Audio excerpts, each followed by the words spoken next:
programa que aún permanece vivo a partir de lo ocurrido en el año de 1968. Mi nombre es Elizabeth Torres y sean bienvenidos a Voces Silenciadas de la Historia. Esto no solo es el grito de los manifestantes en cada conmemoración de esta fecha, sino la exigencia social de saber la verdad sobre lo acontecido aquella tarde de otoño en la Plaza de las Tres Culturas y de dar justicia a las víctimas del gobierno autoritario que eligió la matanza sobre el diálogo. Muy buenas tardes. Mi nombre es Carolina Pineda y les doy la bienvenida a su programa, Voces Silenciadas de la Historia. En este movimiento social se vieron involucrados estudiantes de la UNAM y del IPN, pero también participaron profesores, intelectuales, amas de casa, obreros y profesionistas de la Ciudad de México. Hoy, en Voces Silenciadas de la Historia, hablaremos sobre lo ocurrido antes, durante y después de la matanza de Tlatelolco.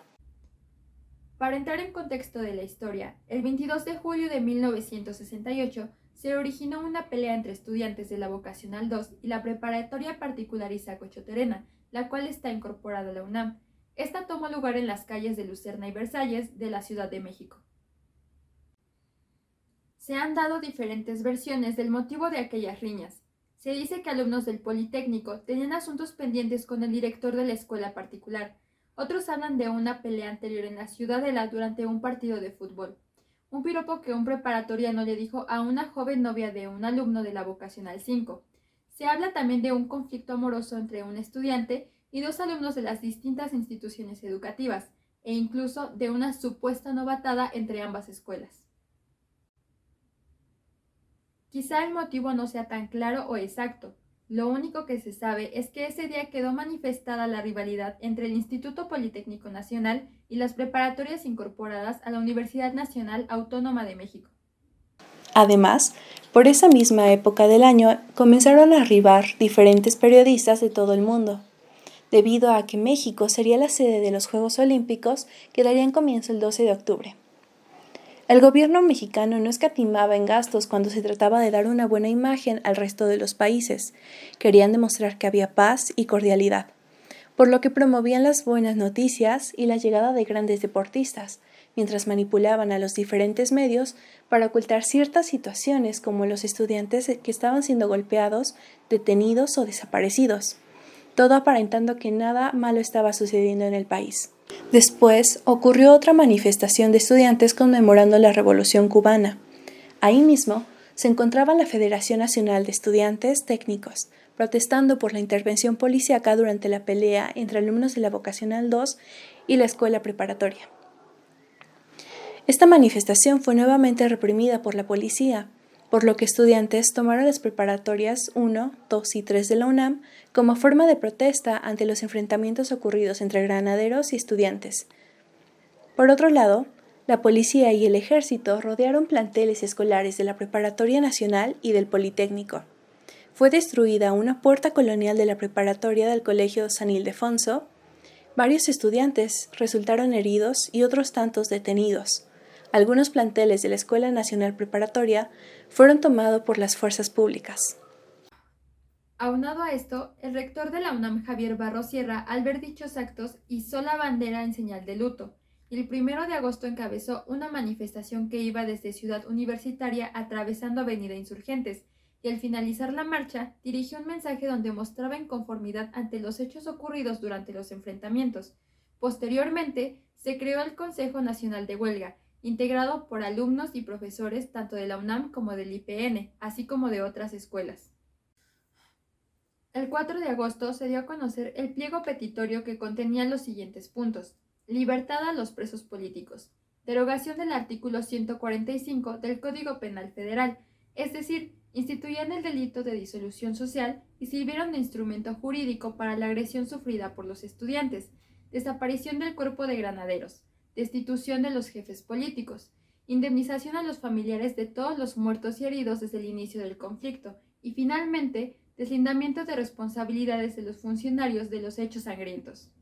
Sin mencionar que el gobierno declaró el 22 de agosto que tenía la mejor voluntad de dialogar con representantes estudiantiles, por lo que profesores y estudiantes respondieron afirmativamente, estableciendo que el diálogo se realizara en presencia de la prensa, la radio y la televisión.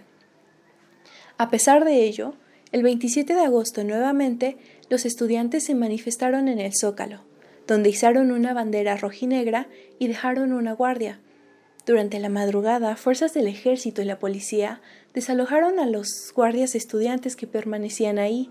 Los soldados los persiguieron y golpearon con las culatas de sus rifles, y a partir de ese momento, la represión se volvió sistemática. Los siguientes días fueron tensos y a la espera de una respuesta por parte del entonces presidente Gustavo Díaz Ordaz, el cual, para el 23 de septiembre, seguía empeñado en detener las protestas, pero no se abría el diálogo. En cambio, ordenó al ejército ocupar el campus de la UNAM. Detuvieron y golpearon indiscriminadamente a muchos estudiantes. Como señal de protesta, el rector Javier Barros Sierra presentó su renuncia, aunque no fue aceptada, ya que la Junta de Gobierno le pidió expresamente que permaneciera al frente de la institución. Y las protestas estudiantiles continuaron. Crecieron en tamaño hasta que luego de 9 semanas de huelga, 15.000 estudiantes de varias universidades marcharon por las calles de la ciudad en protesta por la ocupación del campus universitario, dando pie a lo que ocurriría aquel 2 de octubre. Un día después de la salida del ejército de los campus de la UNAM y del IPN, miles de personas, desde estudiantes y trabajadores, algunos con sus esposas e hijos, se reunieron en la Plaza de las Tres Culturas en Tlatelolco. Conocemos quién fue Díaz Ordaz, no un presidente que tomaba decisiones según su corte. Hay muchos videos actualmente que ustedes pueden ver en YouTube, donde él menciona que no tolerará ese tipo de manifestaciones. Incluso empieza a hablar de lo que es el comunismo, el socialismo en ese momento, porque en ese momento había la corriente ideológica del socialismo. Acuérdate que estaba la Guerra Fría, capitalistas, socialistas. Y pues obviamente llegaban esas ideas a los estudiantes, estaba muy en boga el marxismo y el comunismo, el socialismo, y es donde precisamente Díaz Ordaz dice, a ver, aquí no hay, tienen ideas de Marx, tienen ideas de líderes, de académicos y de escritores que van con el marxismo, en México no. Y es ahí donde precisamente los estudiantes pues se van a reunir en la marcha que se va a hacer precisamente en Tlatelolco, pero ya estaba la decisión dada. Ya estaba la decisión dada, era acabar como fuera con la marcha de los estudiantes. Durante la manifestación, se infiltró el batallón Olimpia, vestidos de civiles con un guante blanco en la mano izquierda. Se dirigieron al edificio Chihuahua, donde se encontraban los oradores del movimiento y varios periodistas. Cuando los líderes del movimiento estudiantil comenzaron a indicar a los asistentes ir pacíficamente y sin caer en provocaciones, los hombres de guante blanco hicieron que los oradores se tiraran al suelo. Eran más o menos las 6:20 p.m. cuando unos helicópteros vigilaban a la multitud desde el aire.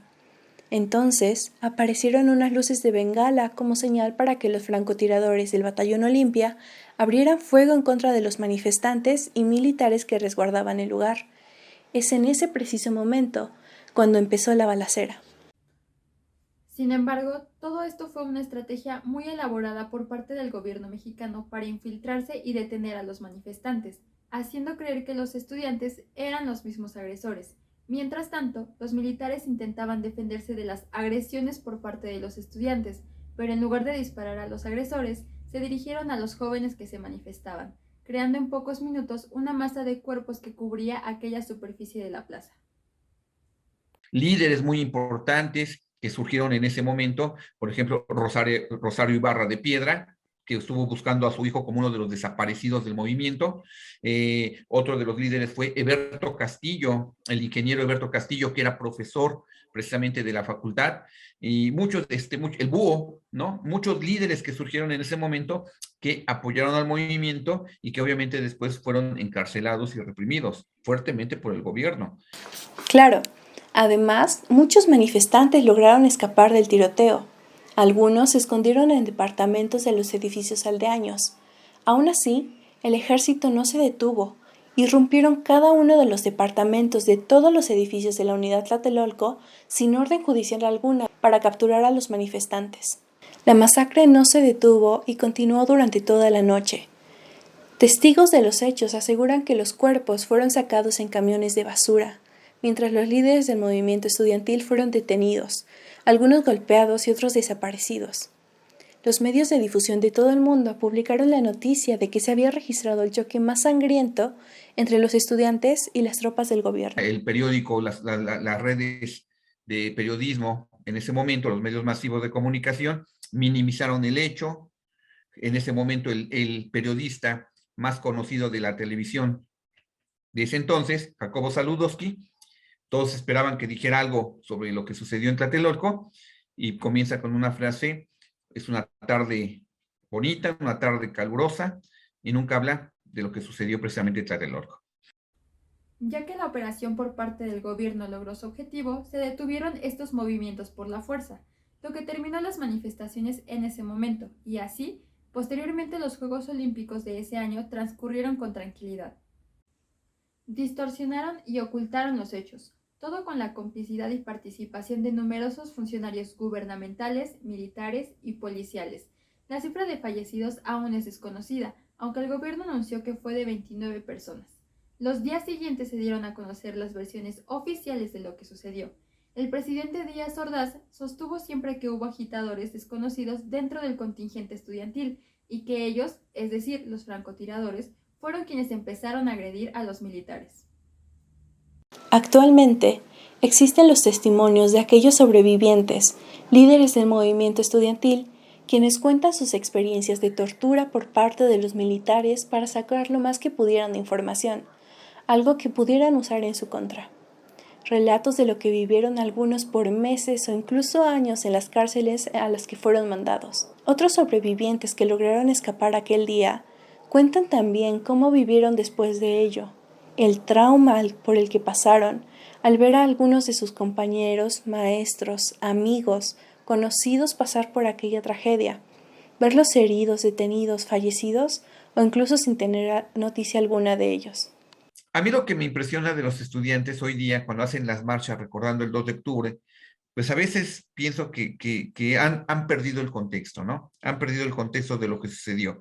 Yo creo que ahorita los estudiantes deben de situarse en su momento histórico, deben de solicitar y hacer pliegos petitorios a su propio contexto, sus propias necesidades, sus propios becas, por ejemplo, para los estudiantes, apoyos académicos para las familias de bajos recursos que siguen estudiando, apoyo en audiovisuales, en tecnologías de la información, que vemos ahorita, por ejemplo, muchas familias no se pueden conectar al internet porque el internet es pésimo, la infraestructura es pésima, ¿sí? Entonces, son cosas que yo creo que ya debían de situar los estudiantes, no tanto en el recordar, o el 2 de octubre no se olvida, sino ya más bien organizar su propio esquema de lucha acorde a su propia contemporaneidad, ¿no? A sus propios principios.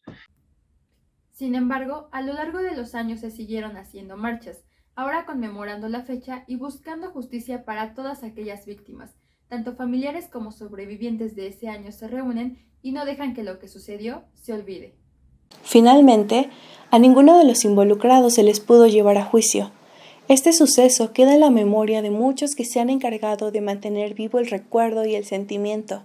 Se han elaborado con el paso del tiempo canciones, poemas, museos exhibiendo aquellas historias de las voces silenciadas. Es necesario seguir conmemorando aquel evento y también comprenderlo. Aún queda mucho por saber. Lo cierto es que el movimiento estudiantil causó un gran impacto en la sociedad y si bien para muchos significó un cambio en México, porque comenzaron a notar la intolerancia del gobierno y lo que éste podía llegar a ser, así como poco a poco llevar a movimientos competiciones como libertad de expresión e igualdad. Para otros aún significa la impunidad, manipulación e injusticia que sigue existiendo en el país. Muchas gracias por llegar al final de este reportaje. Esperamos que haya sido de ayuda para comprender este gran movimiento y generar conciencia histórica.